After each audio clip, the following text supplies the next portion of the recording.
Hi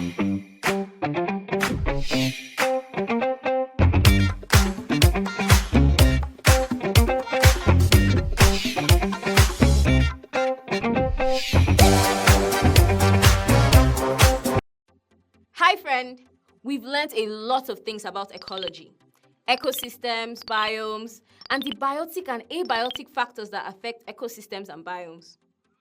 But remember that organisms of the same species living together form a population, and several populations of living organisms make a community.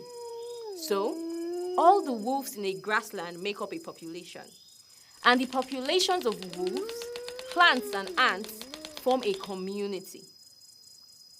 In ecology, it is often very important to know the number of organisms that make a population in a particular ecosystem. For example, by tracking the wolves in a grassland often, we can determine whether their numbers are increasing or decreasing.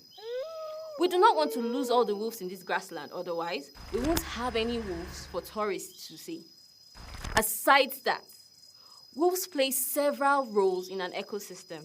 For instance, they help to keep the populations of their prey in check. Since the prey might reproduce too often and may experience overpopulation and eventually competition.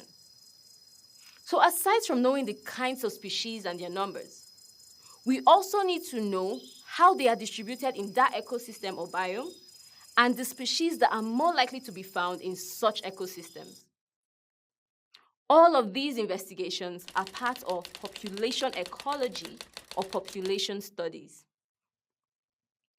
Population ecology or population studies is the study of populations, their distribution in an ecosystem or biome, and the factors affecting them.